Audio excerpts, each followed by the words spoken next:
ये वो एग्ज़ाम नहीं रहेगी कोई आ रहा है और तैयारी की ठीक है 60% 70% कट ऑफ की नहीं, यहाँ तो 100% टारगेट लेके चलना है। मम्मा के जो लास्ट वर्ड्स थे वो ये थे कि बिटिया को अफसर बनाना, पापा से ना पढ़ाना, उसे ऐसा कुछ ना हो, उसकी टाइप में डिस्ट्रैक्शन ना आए मेरे ना रहने पे। कोई भी सब्जेक्ट है तो ये आइडेंटिफाई करो कि आपकी कमियां क्या हैं। तो जब हम लोग प्री की प्रिपरेशन कर रहे थे तब एसएससी बाबा का एक मॉक आया था, उसको दिया, उसके बाद वो काफ़ी रिलेवेंट मॉक्स था, तो हम लोग एक ग्रुप बना के हम लोग पढ़ाई करने लगे साथ में। एग्ज़ाम क्रैक करना एक बहुत बड़ी जीत होती है। उस जीत को ऑब्टेन करने के लिए आपको हर दिन छोटी छोटी जो जीतें हैं वो जीतनी पड़ेंगी। और बताओ क्या चल रहा है? आग लगा रहे हो हैं तो कहाँ कहाँ पोस्टेड है एक बार सबसे बताना। आपकी कहाँ अभी इस साल ही हुआ है आपका सिलेक्शन? सिलेक्शन हुआ तो ज्वाइनिंग आई नहीं है इसकी। अच्छा, किस पोस्ट के लिए हुआ है आपका? Income tax inspector. अच्छा, कितनी रैंक आई है? 17। अरे वाह, इन्होंने तो गजब ढा दिया है। और उस लड़के की भी, हाँ, इनकम टैक्स। आज के लड़कियां भी इनकम टैक्स इंस्पेक्टर काफ़ी प्रेफर कर रही हैं, नहीं? कहाँ की रहने वाली हैं आप? उन्नाव नियर कानपुर। अच्छा, उन्नाव की रहने वाली हैं। ओके, तो इन लोगों के साथ जुड़ी हुई थी पहले से इनके ग्रुप में? हाँ सर, काफ़ी पहले से। जब हम लोग प्री की प्रिपरेशन कर रहे थे तब एसएससी बाबा का एक मॉक आया था, उसको दिया, उसके बाद वो काफ़ी रिलेवेंट मॉक्स था, तो हम लोग एक ग्रुप बना के हम लोग पढ़ाई करने लगे साथ में। फिर मेंस के मॉक आए तो साथ में हम लोग देते थे। फिर उसके बाद 2022 के लिए तो मॉक्स बनाए भी हम लोगों ने टीम में मिलके। वाह, क्या बात है। और आपका क्या है? I am still an aspirant. अच्छा, आप एस्पिरेंट हैं अभी? Actually, I'm facing repeated failures from 7 to 8 failures and preparing for last 4 years, but still not. कहाँ की? एक बार दे दे इनको माइक दो यार, इनसे बात करके अच्छा लग रहा है। कहाँ की रहने वाली हैं आप? क्या नाम है आपका? साक्षी बंसल, कहाँ की रहने वाली हैं? फतेहाबाद हरियाणा। फतेहाबाद हरियाणा। अच्छा, फतेहाबाद हमारी यूपी में भी है। तो अभी एसएससी बाबा में ही आप भी ग्रुप में ही थी उसमें? हाँ जी, ये मैं तो बिल्कुल स्टार्टिंग से, जब डिस्कशन पेज पे 200 मेंबर्स थे और एसएससी बाबा को बने भी कुछ 20-30 डेज ही हुए थे। तो कैसे, मतलब लगातार कैसे फेल हो जा रही हैं? उसकी क्या खास वजह आपको लग रही है? क्या समझ में आ पा रही है कि क्या दिक्कत है जो नहीं हो पा रहा है selection? Sir, I think I react absent minded sometimes and the same happens in the exam hall. आपका क्या नाम है जी? मोहित कुमावत नाम है सर मेरा। आपका किस चीज़ में हुआ है सिलेक्शन? मैं 2020 से वर्किंग हूँ सर, ASO and CSS। फिर आप दोबारा क्या किया आपने? अभी 21 दिया था फिर से, अभी इस बार तो रेलवे मिला है सर, ASO रेलवे। आपका बताओ भाई। आप? सर 21 से सर मेरे को ME मिला है। 21 से ME मिला है। रैंक कितनी है? रैंक सर 65 है। 60 तो ME तो इनको दे दो, ये लपक के लेने को बैठे हैं। फिर मेरे को भी ME चाहिए ना। अच्छा, आपको भी ME चाहिए था क्या? कहाँ के रहने वाले पांडे जी? सर मैं दिल्ली से ही हूँ, वैसे श्री अयोध्या से, यूपी में। श्री अयोध्या से? अरे वाह, कमाल है यार। जो लोग अयोध्या के पहले भी श्री लगा रहे हैं उनके लिए भगवान राम क्या ही है, मतलब मानना पड़ेगा। कितने सालों से रह रहे हैं दिल्ली में? सर बर्थ से दिल्ली की। जब से पैदा हुए हैं? तो उसके बाद कभी अयोध्या गए नहीं? सर अब तो जाइए, अब तो वहाँ सम्मान भी मिलेगा भाई, लड़का दुर्भाग्य में लग गया अभी है। तक कि एक ही बार गया हूँ, बट कोशिश रहेगी कि ज़्यादा बार जाते। शुरू से थोड़ी जर्नी बताओ, अपनी अपने बारे में बताओ, कैसे कैसे कहाँ से तैयारी शुरू की, कैसे गोल लिया, घर से बाहर रहीं, घर पे रह के पढ़ाई की, लोग कहते होंगे। कहाँ की रहने वाली हैं पूरा सब? सर उन्नाव से बिलोंग करते हैं हम, नियर कानपुर। तो ऐसा था कि 10th में मेरी मम्मा की तबीयत सडनली ख़राब हो गई and she passed away. So I am the single child of my parents. सिर्फ हम और पापा बचे, और मम्मा के जो लास्ट वर्ड्स थे वो ये थे कि बिटिया को अफसर बनाना, पापा से ना पढ़ाना, उसे ऐसा कुछ ना हो, उसकी टाइप में डिस्ट्रैक्शन ना आए मेरे ना रहने पे। तो वो 10th के बाद से ही क्लियर था कि कुछ बड़ा करना है। फिर 12th की भी पढ़ाई, घर के साथ घर का काम सडनली आ गया सारा, कि घर का, पापा का भी टिफ़िन बनाना है, अपना टिफ़िन बनाना है, फिर स्कूल भी जाना है, तो उसके साथ की। बट 12th में हमने डिस्ट्रिक्ट में टॉप किया। अरे वाह। तो फिर वो वर्थ इट लगा कि हाँ, जब आप करते हो ना सब चीज़ें स्ट्रगल के साथ, तो बाद में जब रिजल्ट आता है ना तो आपको बहुत सुकून मिलता है। बिल्कुल अलग लेवल पे वो सुकून मिलता है। फिर ये था कि यूपीएससी की प्रिपरेशन करनी है, बट मेरे पास 5 साल थे एलिजिबल होने के लिए यूपीएससी के लिए। कब की बात है? 12th कब किया आपने? 2018। 2018 में? जी जी। अच्छा अच्छा। अरे बहुत। तो फर्स्ट ईयर ग्रेजुएशन में थोड़ी बहुत NCERTs वगैरह चल रही थी। फिर इधर जब आए, सेकेंड ईयर के एग्जाम्स चल रहे थे, उस वक्त था कि अभी बहुत टाइम है कहाँ से यूपीएससी किया का। ग्रेजुएशन आपने? कानपुर यूनिवर्सिटी। कानपुर में ही रही? अच्छा। तो ये था कि एसएससी की प्रिपरेशन करो, कोई भी छोटी जॉब ले लो, उसके बाद अपना यूपीएससी की तैयारी करते रहना, लोगों ने सजेस्ट किया। तो फिर तैयारी शुरू की, एक लोकल कोचिंग ज्वाइन की, तुरंत लॉकडाउन आ गया। अच्छा। कुछ दिन कोचिंग है, फिर ये था कि अब ऑनलाइन पढ़ना है, ऑनलाइन सोर्सेज ढूंढने हैं। तो 12th मेरा PCM से था और ग्रेजुएशन मेरा आर्ट से है। तो 12th में लेकिन ट्रिग्नोमेट्री 2021 में हुआ आपका ग्रेजुएशन? जी। अच्छा।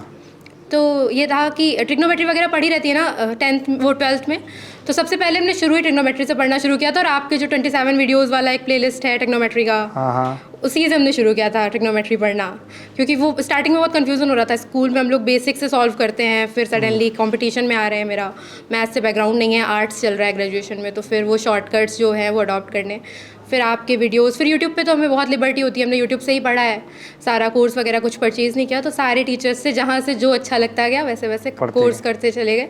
2020 CHSL दिया था, उसमें भी मेरा अच्छा स्कोर था, AIR 61 थी मेरी, बाप रे बाप। और 2020 CGL दिया था बट ग्रेजुएशन नहीं थी, तो Tier 2 तक दिया था, फिर Tier 3 से आगे का प्रोसेस पूरा स्किप कर दिया था, फिर इधर 2021 वाला दिया एंड फाइनली अच्छा हो गया। मतलब 2021 में यार शितांशु इन्होंने ग्रेजुएशन किया है और 2021 में ही सिलेक्शन, वो भी कितनी रैंक है? 17 रैंक, कितनी बड़ी बात है नहीं? और आज बच्चे सोचते हैं यार इतना पढ़ना पड़ेगा, इतना, अगर आपकी शिद्दत रही है, आप शुरू से पढ़ाई में अच्छे हैं, घर का काम करते हो, तो पापा आपके बहुत खुश हुए होंगे, अभी भी खुश होंगे बहुत। सर पापा बहुत खुश हैं। 2021 में ना उनका एक्सीडेंट हो गया था, और उनकी जॉब भी उस वक्त पूरा मतलब बहुत लंबा ड्यूरेशन था जब तक वो बेड रेस्ट पे रहे, और जॉब भी नहीं थी उनकी, तो अभी भी वो नहीं कर रहे हैं। और अभी जिस दिन हमने उन्हें रिजल्ट बताया, मार्क्स अच्छे थे, उनको पता था, लेकिन इतना ज़्यादा समझ में नहीं आता है उनको कि कितना मार्क्स है, सर्वे में मेरी रैंक कितनी चल रही है। फाइनली हम ऑफिस से आ रहे थे उस दिन, अभी हम वर्किंग है ESIC में एज अ UDC, अच्छा, तो ऑफिस से आ रहे थे, रिजल्ट आ गया था, तो ऑफिस से आते ही घर पे पापा पूजा कर रहे थे। कहाँ पे पोस्टिंग है ESIC वाली आपकी? कानपुर में। कानपुर में ही? अच्छा जॉब थी, अरे वाह। हाँ, तो आते ही उनको बताया हम इंस्पेक्टर बन गए, तो पापा बहुत ज़्यादा इमोशनल मम्मी लोगों जैसे नहीं होते, बट उनकी आंखें शाइन कर रही थी, उनके टीयर्स आ गए थे आंखों में, और फिर वो अपने घर में सबको फ़ोन कर करके, कजिन्स, उनके जो भाई बहन मतलब बुआ लोग हैं, सबको फ़ोन कर करके बता रहे थे कि निकिता इंस्पेक्टर बन गई, तो वो तब से बड़े खुश हैं। अरे बेटा बहुत बहुत, मुझे खुद इतना इमोशनल हो रहा हूँ कि मतलब इतनी तैयारी, इतनी सब परेशानियों के बाद, इतना सब एंगेजमेंट के बाद आपने इतनी अच्छी रैंक, तो आपका शुरू से ही टारगेट था कि आपको पता था कि मेरी टॉप रैंक ही आएगी, मैं इतनी अच्छी हूँ पढ़ने में? सर ऐसा नहीं था, मेरा प्रीलिम्स बहुत ख़राब हो गया था, और अच्छा। प्रीलिम्स में मेरा मैथ्स टफ आया था उस शिफ्ट में, मेरा मैथ्स में 100% स्कोर है, 50 आउट ऑफ 50। इंग्लिश टफ आया था, उसमें 50 आउट ऑफ 50 स्कोर है।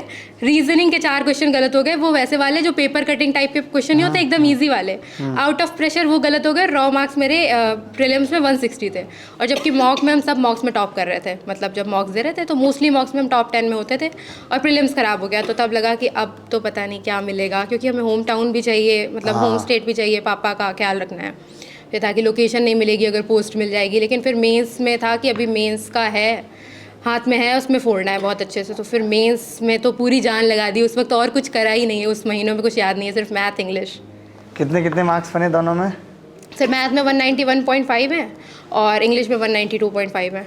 अच्छा यार, आप बहुत बहुत इंटेलिजेंट हैं, भगवान आपको और ताकत दे, और आप पापा का भी ख्याल रखें, और दुनिया जीते, मैं ये चाहता हूँ, और UPSC भी क्रैक करेंगी, और बाकी सबको भी गाइड करती रहें, सबकी हेल्प करती रहें। बहुत बहुत अच्छा लगा आपसे बात करके, थैंक यू।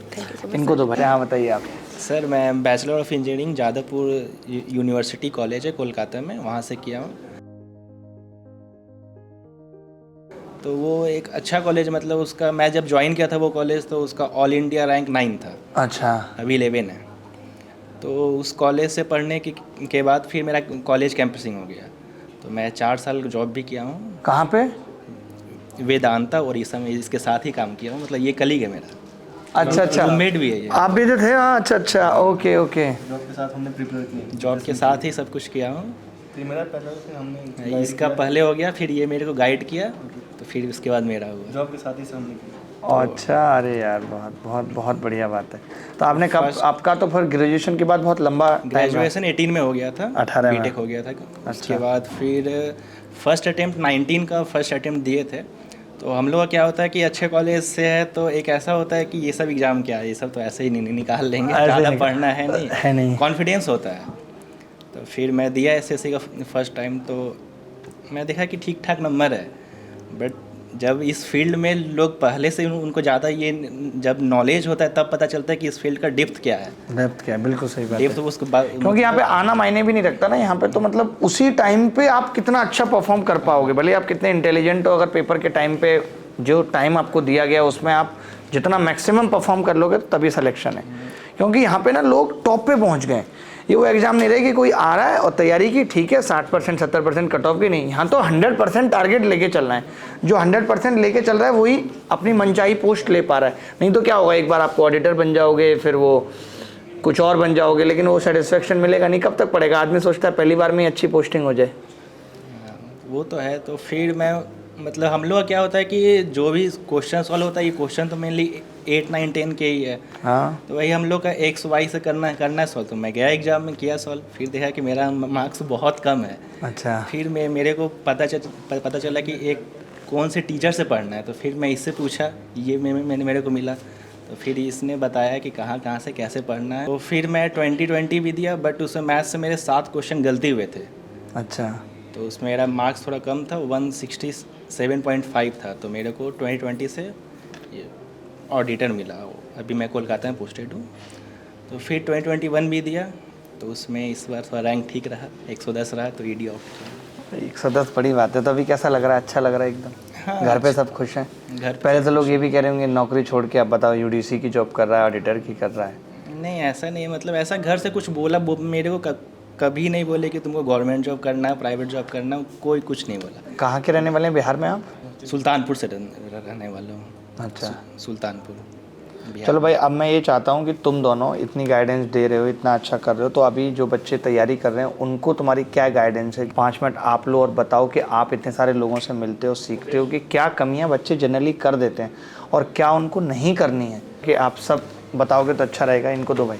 सर यही कहना चाहूँगा, मतलब जो एस्पिरेंट्स हैं अभी, उनसे यही कहना चाहूँगा कि सबसे पहले तो भटकना नहीं है। मतलब जैसे टीचर्स अवेलेबल हैं, कंटेंट अवेलेबल है। पहले का जो समय था उसमें ये था कि कंटेंट नहीं रहता था, ऑफलाइन कोचिंग्स बच्चे जाते थे। आज का समय है, ऑनलाइन प्लेटफॉर्म्स हैं, यूट्यूब है, सब कुछ है।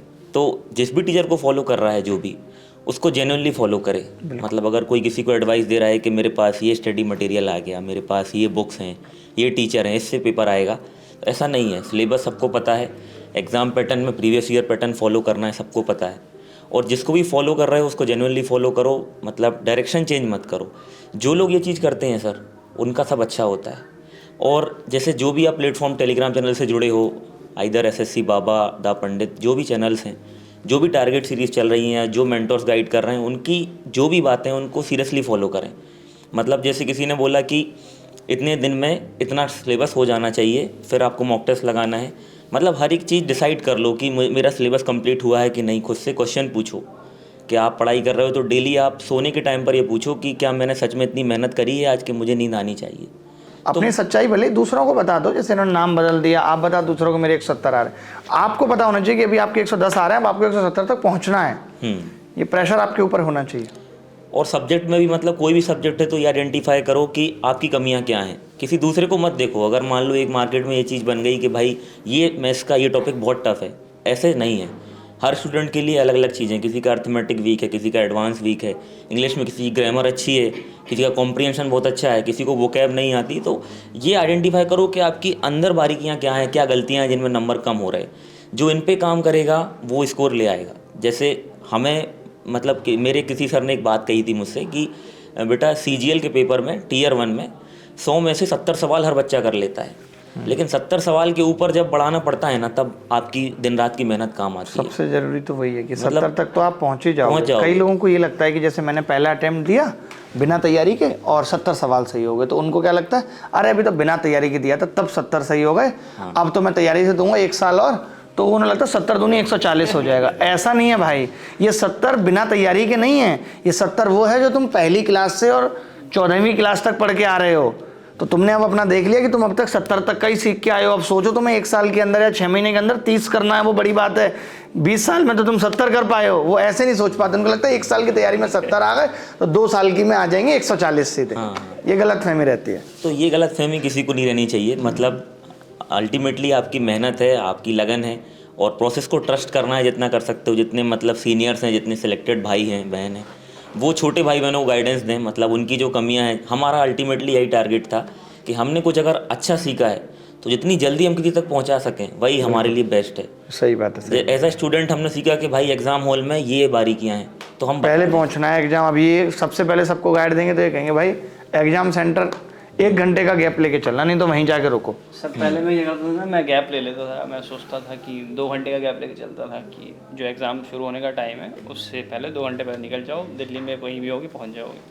अब मैं कहता हूँ 3 साढ़े 3 लेके चलो लेके चलो, भले 1 घंटे पहले पहुंचे, क्योंकि अगर थोड़ा बहुत भी कुछ गड़बड़ हुआ, मेट्रो पंचर हो गई और कुछ भी ऐसा हो गया। उस दिन सर मेट्रो धीरे ही चल रही थी। धीरे, कई बार बहुत धीरे चलती है यार, गुस्सा आती है। मुझे पता है, एक दो बार मेरे साथ भी हुआ, उसने मिलने बुलाया और ऐसा मेट्रो इतनी धीरे चल रही है और आगे ऐसे नहीं, आप उसमें कुछ नहीं कर सकते। सर वो एक पढ़ाया तो है आपने कि दोनों चलेंगे तो जल्दी मिलेंगे, वही वो कर देते ज़्यादा कॉन्सेप्ट ना। हाय हाय। इस बच्चे से भी बात करते हैं। बेटा आप कब आ रही हैं सिलेक्शन लेके अगली बार हमारे पास? CGL 23 से पक्का ना? इस बार क्या टारगेट लिया है कि प्री अभी से ही मेंस की तैयारी चालू कर दो? श्योर। मतलब ऐसा मत सोचो कि मेंस आएगा तब मेंस की तैयारी करोगे अभी, क्योंकि चारों सब्जेक्ट्स मेंस में भी आने हैं और चारों उसमें भी आने, तो मतलब अभी से लग जाओ कि कंप्यूटर भी देखना है, क्योंकि अब सबसे बड़ा डर आ रहा है बच्चे कंप्यूटर में फेल हो जा रहे हैं। बताओ, कंप्यूटर पे बैठ के कंप्यूटर पे फेल हो रहे हो यार। तुम निकाल के पुर्जे खोल के देख क्यों नहीं लेते थे कि किस पे क्या लिखा है, इनपुट है कि आउटपुट डिवाइस है? बताओ यार, कंप्यूटर पे बैठ के कंप्यूटर में फेल होना तो मतलब दुर्भाग्य की बात है।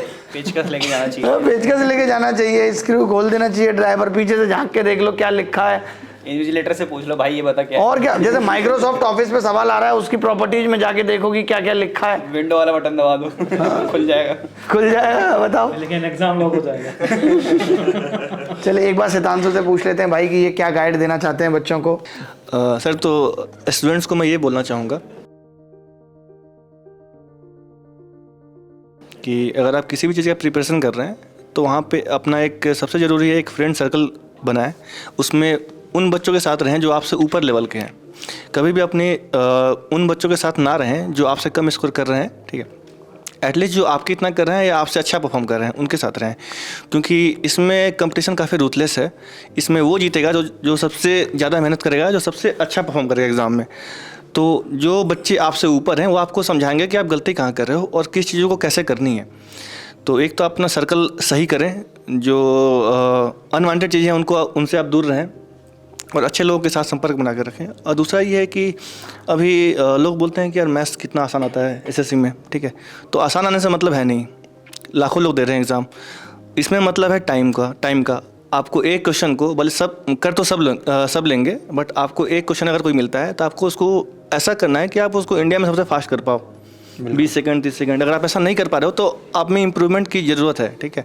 तो अपने आप को उस लेवल पे लेके जाना है। यहाँ पे बेटर से काम नहीं चलेगा, यहाँ आपको बेस्ट बनना पड़ेगा। हाँ, और सबसे बड़ी चीज़ पता है जो आपने की, क्योंकि गणित एक ऐसा सब्जेक्ट है जहाँ से आप टाइम बचा सकते हो। आप सोचो कि जीएस आपको बहुत अच्छी आ जाए तो आप टाइम बचा लोगे, जीएस में उतना ही लगना है, इंग्लिश में भी ऑलमोस्ट उतना ही लगना है।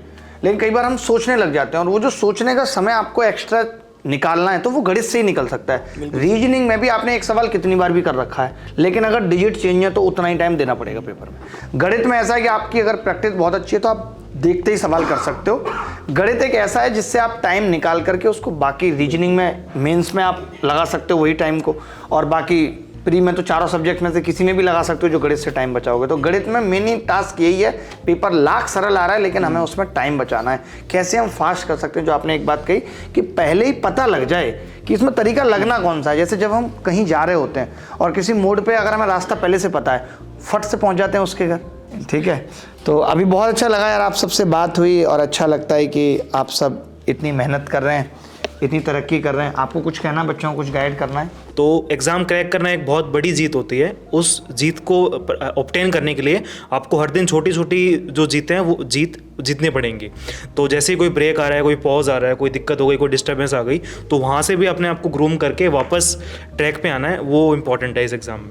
हाँ, मतलब कहीं पे भी जीतना है तो यार वो सारे तरीके ही, आपको पहाड़ भी चढ़ना है, बीच बीच में ब्रेक आएंगे, चीज़ें आएंगी आपको नीचे की तरफ धकेलेंगी, पीछे की तरफ, लेकिन आपको अपनी कील गाड़ के, भले ही आपको आगे नहीं बढ़ पा रहे हो, कुछ देर के लिए ऐसा वक्त आता है, लेकिन आप वहीं टिके रहो अगर आपको टॉप पे जाना है तो चले मिलेंगे फिर इसी तरीके से, मुलाकात होती रहेगी और उम्मीद करेंगे अगले 6 महीने में फिर बहुत सारे ऐसे टॉपर्स के साथ ही हम आपसे फिर मुलाकात करें, जैसे कि हमने लास्ट टाइम भी की थी। बहुत अच्छा लगता है और भगवान आप सबको बहुत सुख समृद्धि दे और जो जो आपने नए गोल्स जीवन में लिए हैं उनको आप अचीव करो। और मैं चाहता हूँ खुश रहो बस, क्योंकि खुशी एक अलग चीज़ है। हम सब ने जन्म लिया है और हम अगर कुछ भी पाकर भी खुश ना रहें तो कोई मतलब उन चीज़ों का नहीं है। तो जहाँ हैं, जिस हाल में हैं, तैयारी भी कर रहे हैं तो वो भी खुश होकर करनी पड़ेगी, क्योंकि वो भी एक उस मंजिल का हिस्सा है, वो भी रास्ता है। तो आपको जब तक जर्नी एंजॉय करना नहीं आएगी तब तक आप मंजिल पे पहुंच के भी खुश नहीं हो सकते। तो अगर आप तैयारी भी कर रहे हैं तो इसको भी एंजॉय करिए, बोझ मत समझिए कि मैं सिर्फ नौकरी के लिए पढ़ रहा हूँ। आनंद के साथ पढ़ेंगे, नहीं तो नौकरी तक इंतजार ही नहीं रख पाएंगे आप, ठीक है। चलिए, थैंक यू वेरी मच, बहुत बहुत अच्छा लगा, धन्यवाद, थैंक यू।